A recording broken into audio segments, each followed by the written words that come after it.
industrial parks, do they require approval? So likewise, and on NOCs also, if we can break this into four, one, NOCs that are not required should be taken off. Those NOCs that require objective assessment, they can be automated. Those NOCs which require certification can be rely on third-party certification, credible third-party certification, and have a time-bound basis on which some of the NOCs can be achieved. So as I said, a lot of this is detailed.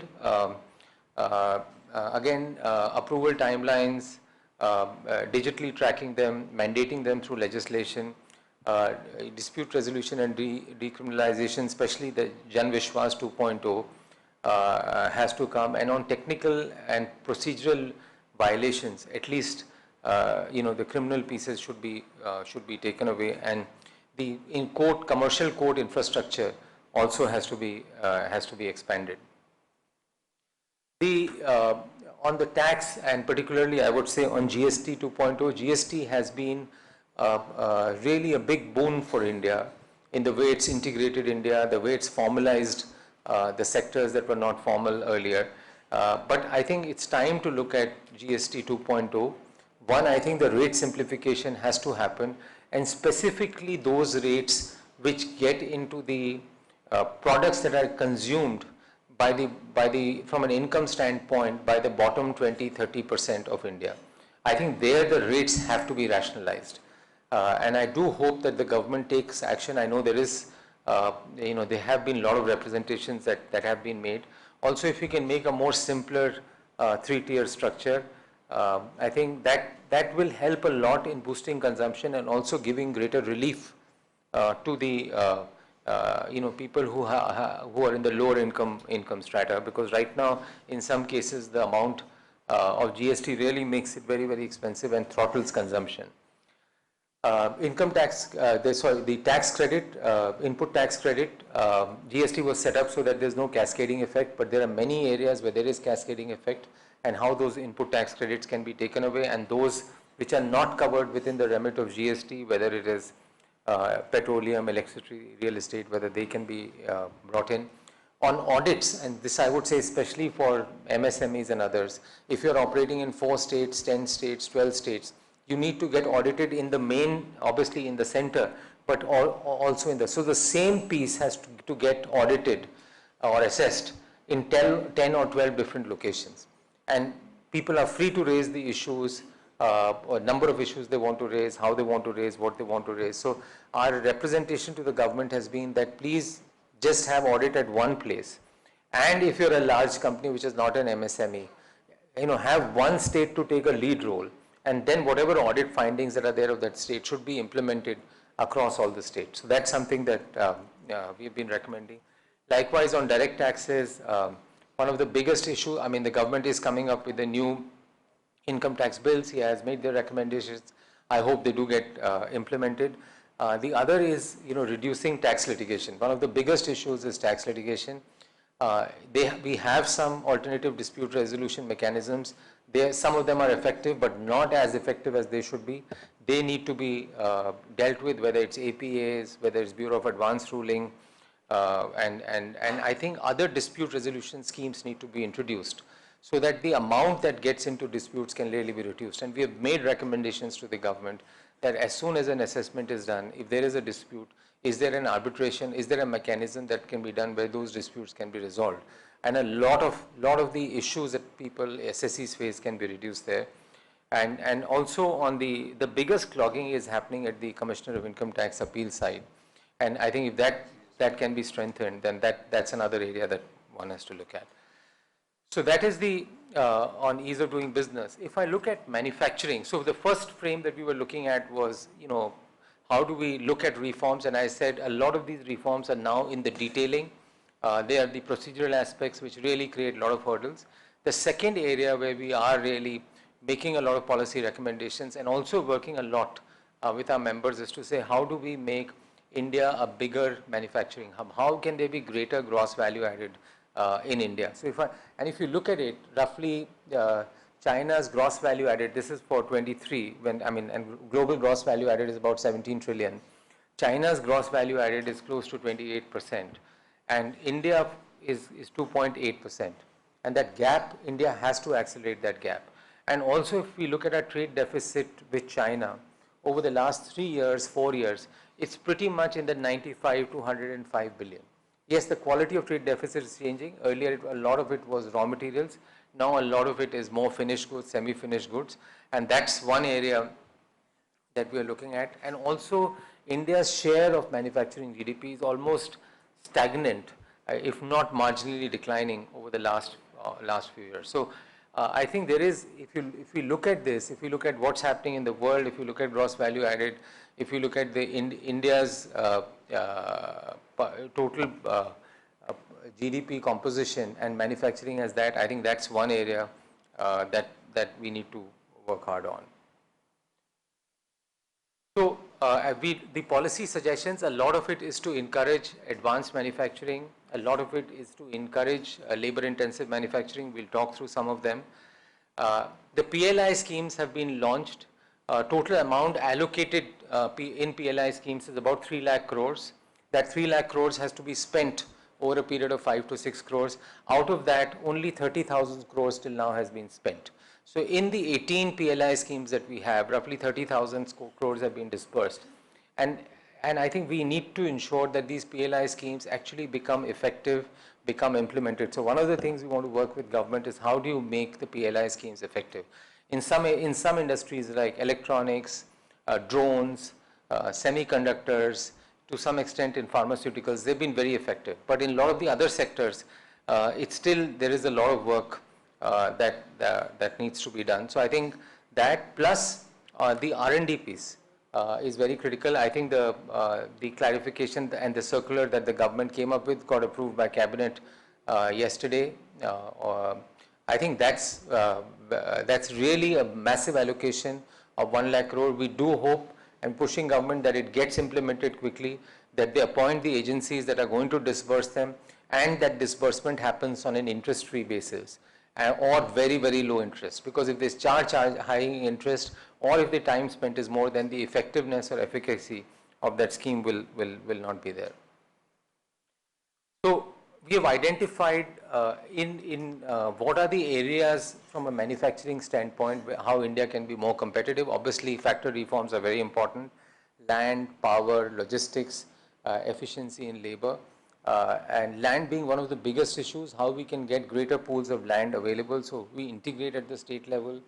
There are almost, when you go to a state, their land has been allocated, divided in 30, 40 different parts. This land can be used for so if they can be consolidated into 4 or 5 parts, so you don't have to apply for conversion every time.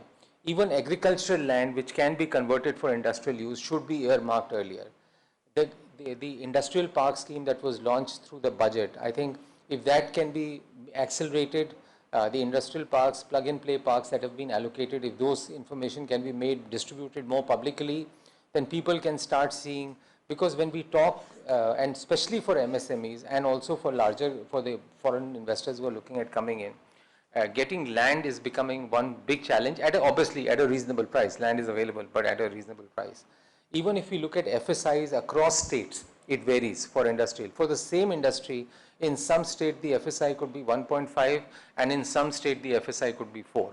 So is there a way that we can optimize the FSI for all the states, keep it at 4 depending on the industry that it is in, just to ensure that land, which is one critical area, gets sorted. A lot of land is parked with public sector enterprises, with PSUs, and I think that needs to be, that also needs to be, find ways of using that, especially if India wants to get converted and wants to become a manufacturing this thing.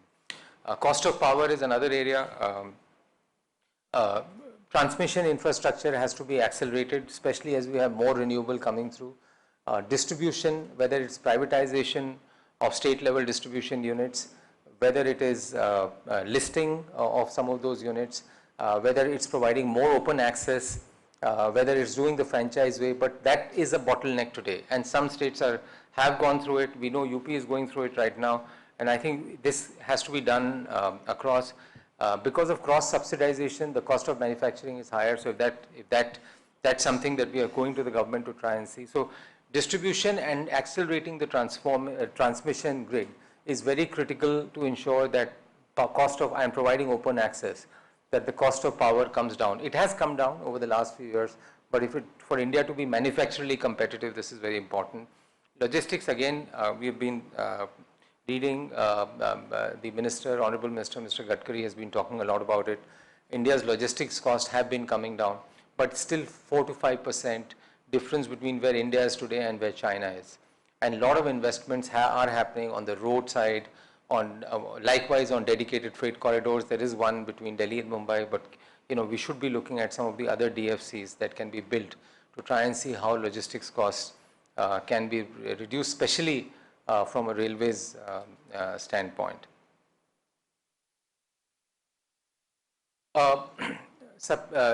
Supply chains and global value chains, I think we have a template today. Electronics has been one of our greatest success stories from a manufacturing standpoint in the last 2 to 3 years.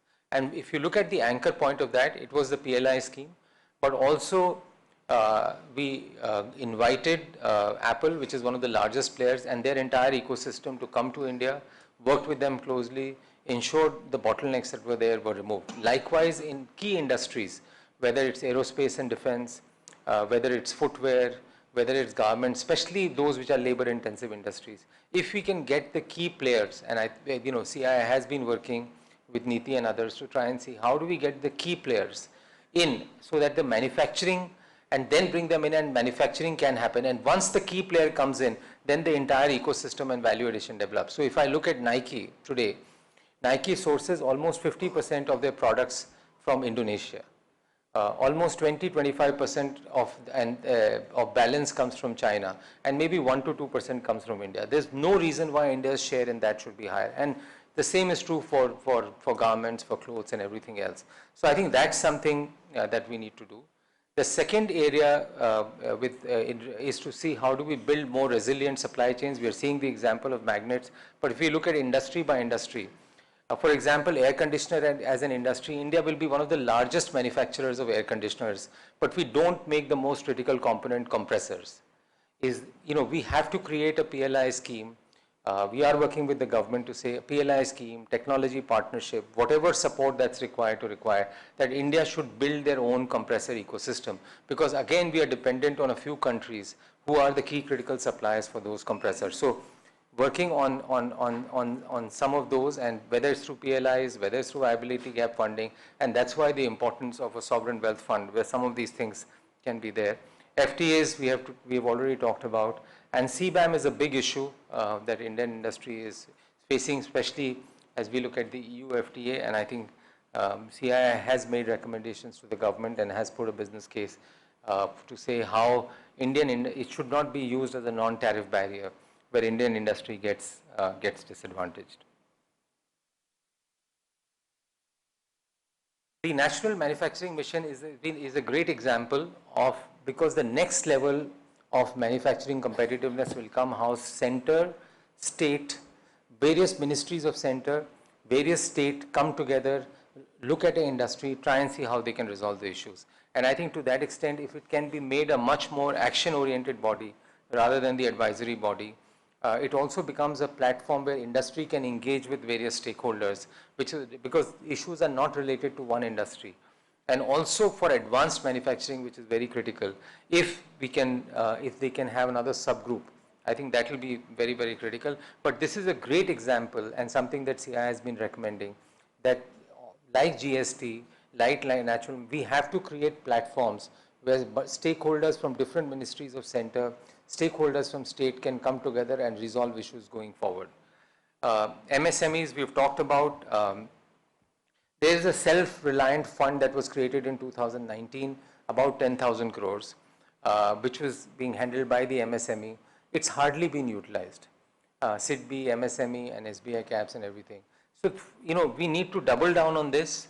MSMEs need capital, MSMEs need scale, MSMEs need technology, MSMEs need R&D, and to the extent that the new R&D scheme that's come out, I think will be very helpful for MSMEs, but they need capital today.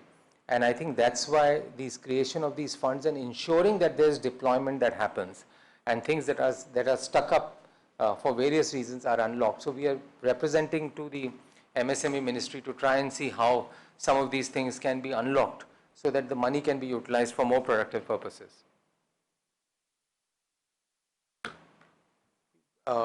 Again, we've talked about R&D on minerals.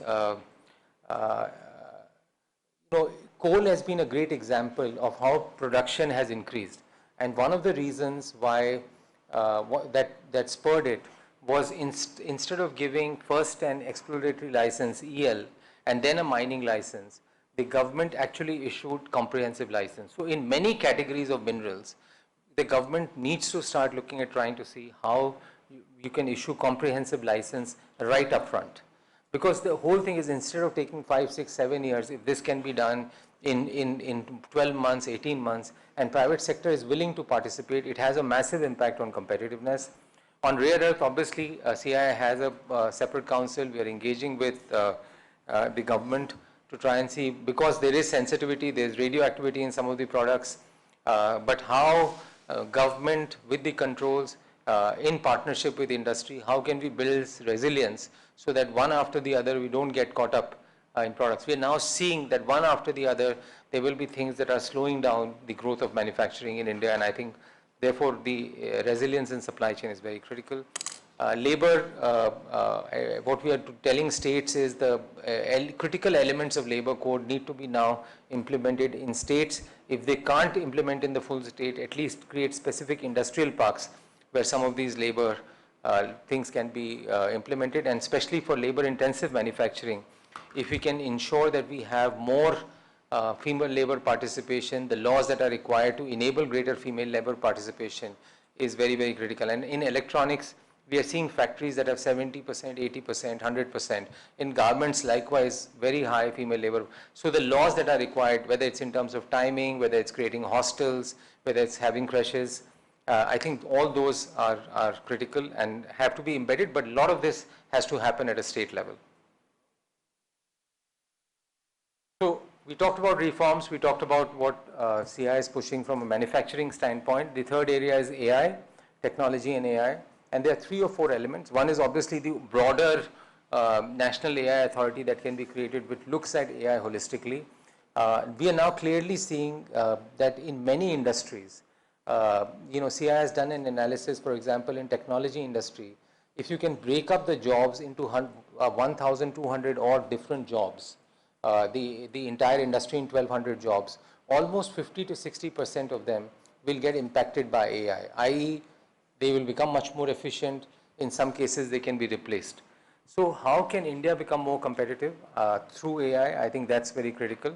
The second piece is, I think it's very clear that the government has done a tremendous job of now actually saying India should be building its own LLMs.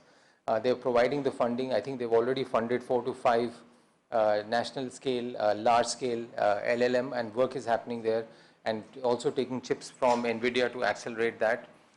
So that piece, and from a policy standpoint, how that can be accelerated. From a CII standpoint, we are wanting to take, especially to our members, how can they be using AI better. We've also created our own COE to take to MSMEs and also for skilling. Skilling will be a very, very important part, and how can industry, government and other agencies work on the skilling side. The government has talked about creating 4 or 5 COEs, accelerate, ensuring that those COEs get accelerated, and ensuring that India continues to be the global capital, use case capital for AI. So the GCC and everything else, and how we can accelerate that. The other issue, there is clearly AI will have an impact on the different quality of jobs. So, how the job market evolves, changes, I think that's very, very critical from an AI standpoint. And at least our view is that the government and industry need to work very actively to see how we can create much better skilling so that the new jobs can be taken up, how newer areas like tourism and others can be developed, and we'll talk something about that in the future slides. But it is time that in the next 2 to 3 years, AI, and especially in the younger blue-collar area, AI will start having an impacting on jobs, and how we can deal with that proactively will be very, very critical. On energy transition, given AI, usage of AI, data centers, as the per capita consumption grows, the energy consumption, per capita consumption in India will grow significantly. But India, to be successful, has to have a much lower carbon intensity growth. And for that, the focus on energy transition is very important. I think we have a great success story on solar, but also looking at other alternatives like nuclear going forward. And I think there's a lot of impetus from a government. So amending laws that are required to make nuclear energy, especially the small modular reactors, more effective. I think that will be very important. Secondly, the solar supply chain, solar generation, then storage, whether that storage is in terms of battery storage, pump hydro, the evolution of hydrogen, the PLI scheme in hydrogen. So ensuring that irrespective of the noise in the world on sustainability, that India continues its path on energy transition, and there also the center and state need to work in a very coordinated fashion. The delay in PPAs that are happening, how do we ensure that those delays, we talked about the transmission grid being developed at a very accelerated pace, that's very, very important. On air pollution, CII has made its very detailed recommendations to various agencies, to the new state government as well, and we're hoping that some of them will get implemented, especially in Delhi and also in some of the other cities. So that's an area we are working on water resources, I think, and other areas on how do we play a more active role on the conservation of that. And I think it's becoming clear that climate change will have an impact on agriculture, climate change will have an impact on inflation. And therefore, one is dealing with those issues, but I think the agenda that CII really wants to drive hard is on adaptation, because adaptation is where this will have the greatest impact. And I think CII, through its various center of excellences and also through the various groups, is trying to focus more and more on adaptation to ensure that the impact of climate change on agriculture, on crops, on inflation is mitigated.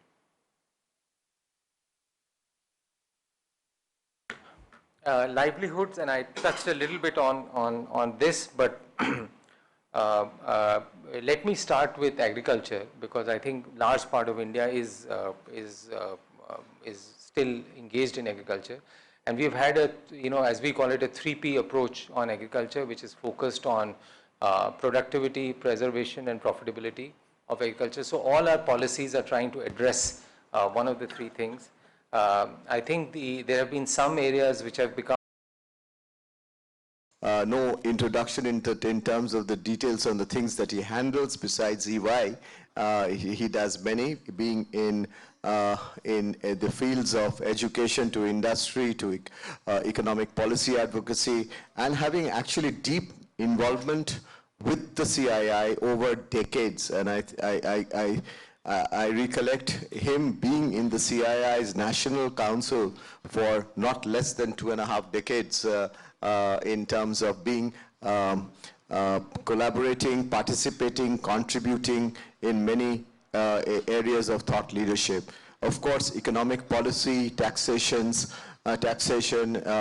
strategic directions for Indian industry, competitiveness, etc., has been his forte and contribution to the institution as well as to the Indian industry and India Inc., if one may say.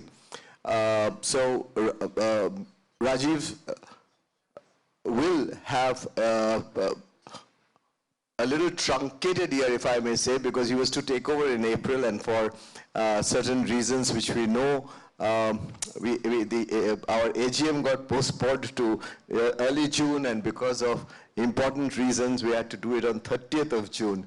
But we have missed his leadership for a month or two, but then we will make up as we go along.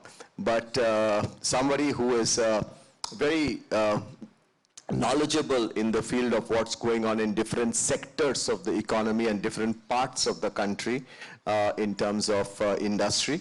So today we present the theme that has been worked upon under his leadership in a consultation process which has involved every section of the Indian industry.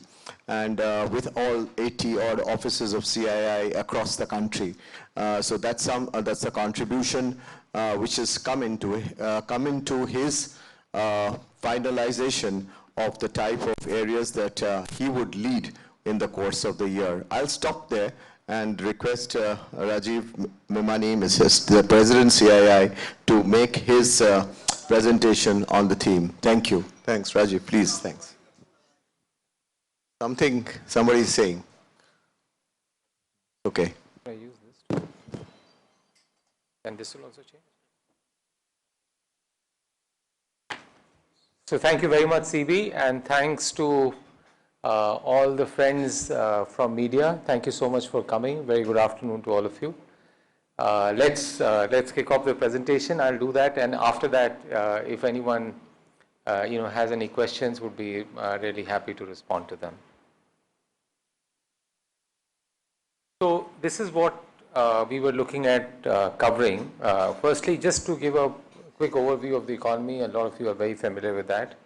As CB mentioned, to talk about our theme for the year, which we've had extensive discussions on, and leading with the theme, some of the underlying points of the theme, and then the various CI initiatives that we are planning to do this year, and also a lot of them are continuation.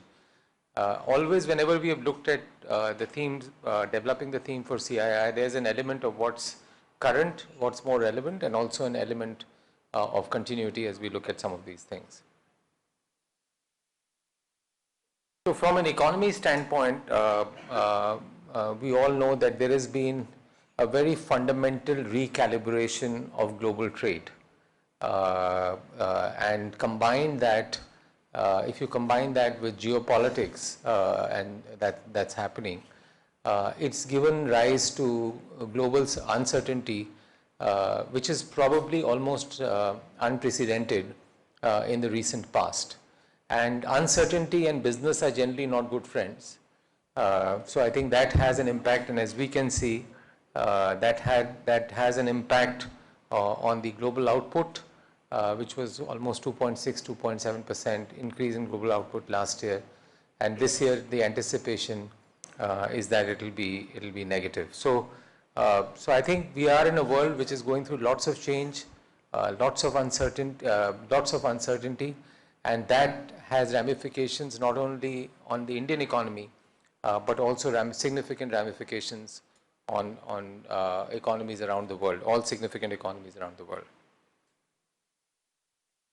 In all this, if I was to look at India, India appears to be a steady hand in what I would say a very fractured global economic order. From all parameters, if we look at what's happening in India, and the growth numbers are a testament to that. For the third year in succession, India will probably be the fastest growing major significant global economy. All macroeconomic parameters, if we look at, are holding up quite well, whether it's inflation, whether it's the interest. I think some of the monetary policy decisions taken by the Reserve Bank of India really need to be appreciated. The health of the banking system is very strong. We have one of the lowest amount of NPAs. The GDP growth numbers that we saw last time had a good combination of growth in consumption, growth in investments. Fiscal deficits are trending down faster than what has been anticipated. There is growth both on the export side, import side, but in particular, growth in service exports has given much greater resilience to the currency, to the foreign exchange reserves that we have.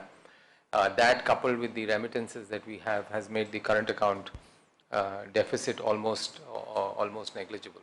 So overall, you would say, if you look at the macroeconomic picture of India, and if you look at the individual areas of growth, I think it really gives a picture of very strong resilience. So apart from being amongst the fastest growing economies in the world, it also is probably in one of its strongest, most resilient position, which is really helpful when you are facing a very, very uncertain global order. So if you see what does this mean? So as we are seeing what's happening globally, I think there are 3 or 4 trends that are coming out very clearly, and I think India is also following on those trends. First is there is almost a race to enter FTAs. Globally, people are looking at economic partnerships with mostly with friends, some because of a little bit of compulsion. But by and large, the trend for signing FTAs, economic cooperation with people that they can deal with and where the interests are complementary, I think that's one big theme that's coming through. The second is competitiveness of economies. Individual economies has become very strong. So there is a massive push towards trying to see how ease of doing business, reforms in countries that don't have very friendly or have heavy hand of regulation. I think there is a lot of effort, a lot of work that's happening to change that. It's not an easy change, but that's happening. And third is supply chain resilience and focus on manufacturing. So if you actually see what has happened in the last 3 to 6 months, these are the big trends that are coming through. And I think from an Indian standpoint, I think India, if I look at the FTAs, we have been signing FTAs, but the ones that have taken a lot of time to negotiate, UK has got inked, EU we have made very good progress. I think India is dealing more with the non-tariff barriers in EU rather than the tariff barriers and how those non-tariff barriers can be simplified. And in US, I think there is, we have a date. Most of the businesses, most of CII members are very keen that an agreement or an FTA or some tranche of an FTA gets signed because people are wary of a tariff being imposed. And I think there is a reasonable sense of confidence that something may happen in the not too distant future. So I think those, from an FTA standpoint, engagement is going on very well. The second thing is that as we sign FTAs, for a large part, and especially large part of the Western world, the tariffs are going to go down by almost 10 to 15%. So you will have Indian industry facing competitive intensity of a much higher order.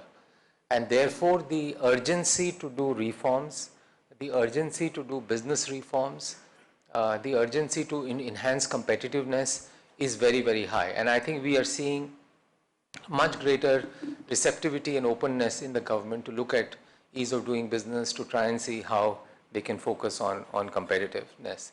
And there are 2 themes that are coming out very strongly. First is, obviously, India has to focus much more on manufacturing, particularly on advanced manufacturing, labor-intensive manufacturing. We'll cover some of this in some of the slides. We'll talk why it is so important for India to get there, and a lot of focus on that through PLI schemes and otherwise. And secondly, if India has to get on the next orbit of growth, and particularly because we have benefited immensely from the services sector, how AI impacts competitiveness in Indian industry, how AI impacts efficiency in the Indian economy, and how from an AI standpoint, how are we able to deal with those issues that are likely to come up going forward, whether it's around employment, competitiveness, and others. I think that's very, very important. So if you broadly look at the agenda, which from a CII standpoint, obviously there are lots of things that we engage with, but reforms and ease of doing business, manufacturing, and AI are the core themes which I think will define in many ways the long-term competitiveness of India. And I think there are a slew of other things which we'll discuss going forward.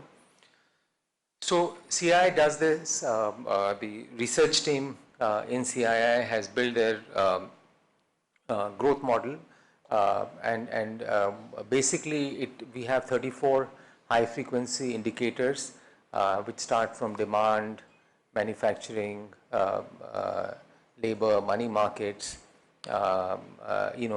financial markets, and as international things are becoming more and more relevant, it also starts to ingest in data about global uncertainty and everything. And based on that, there is an econometric model through which CII makes what we believe is likely to be India's growth. And from CII standpoint, we believe our growth should be in the range of 6.4 to 6.7%. It is not that different from the growth that has been projected by some of the other agencies. It's pretty much in the same zip code. There are obviously some risks to this growth. A lot of those risks are external risks, geopolitical risks, global trade related risks, but I think a lot of them have been factored in. And also there are some upsides, so hopefully they should get, balanced out with each other. So from a CII standpoint, we are looking at 6.4 to 6.7%, and it's been tested with our members, with the business community across. So as I said, these themes are obviously continuity of what we do, because that's what strengthens the institution, strengthens the engagement with government. But also there is an emphasis which is more relevant for the year and which is more pertinent to make a difference, and also to what government and us business stakeholders are looking at. So our theme is really to say, how can we work towards accelerating competitiveness?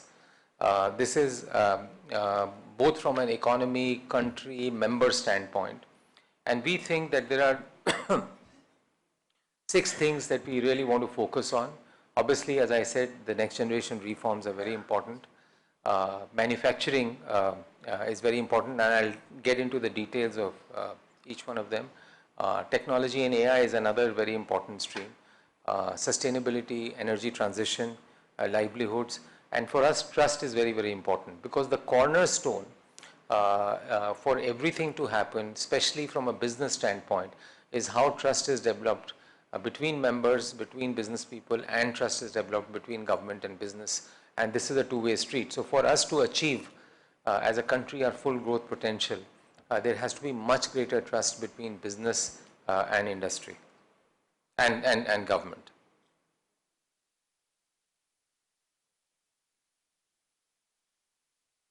So let me start with reforms, and let me get into the some of the details on the next generation reforms.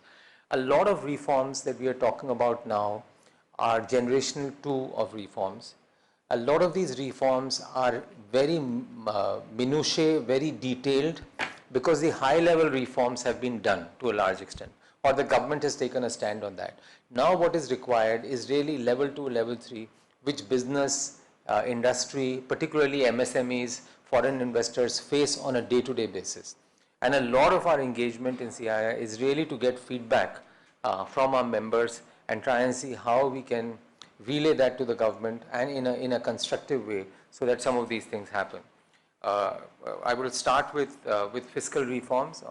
Obviously, one of the concerns is the health of states, especially given the amount of welfare economics that is currently happening.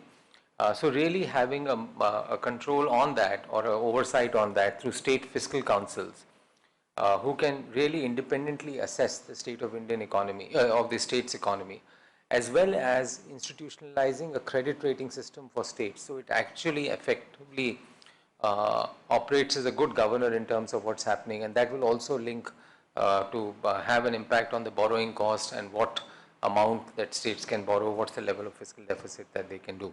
So that's one area.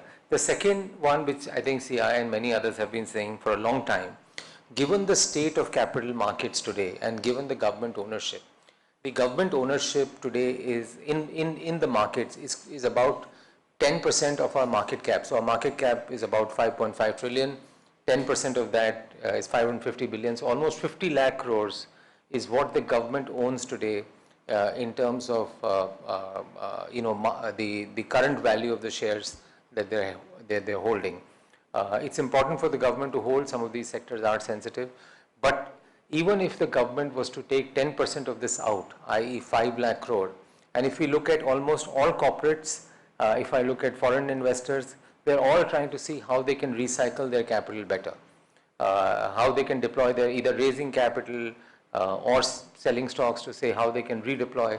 I think the government, our strong request to government has been that they should be much more proactive on this, These are capital markets of a lifetime that we are seeing. And if the government can monetize and use this to much better effect and much better purpose, either to some extent reducing debt, but more importantly, in trying to see if we can create a sovereign wealth fund which is focused on MSMEs, a sovereign wealth fund that is focused on addressing the critical issues that the economy is facing, especially in terms of rare earth and some critical supply chain dependencies. I think that's very, very important. The second thing is just easing compliances. So if you're looking at setting up a hospital which has a diagnostic center and a pharmacy, you almost need 400 approvals for that. If you're looking at setting up a metals manufacturing facility, you almost need 150 to 175 approvals for that. And in some ways, that's also delaying and slowing down the capex, the speed at which private capex can go down. So we have tried to look at obviously both horizontal and vertical. So industry by industry, what are the things that can happen, that can be done to reduce the number of approvals? Obviously, a lot of these approvals happen at a state level, not at the central level. And also try and look at vertically. So, if you look at, for example, environmental clearances, compliances take a long time. So if there is a unified framework, there are 5 streams under which environmental clearances are taken, whether it's air, water, waste management, forests and other. If they can all be combined and they can be a uniform piece that can be created, that will be much better. If all the state approvals can be consolidated in Parvesh 2.0. And then there are small little things. If you're getting an approval, we have compared this with globally. India's approvals are for the shortest time frame. So depending on the risk factors of the industry, instead of giving an approval for 2 years, can you give it for 5 years?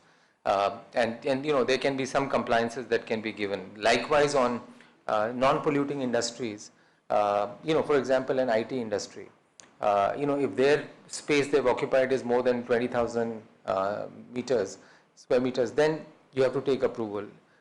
Can it be a much more simplified process by which this approval can be taken? Industrial parks that are already approved, all the units in the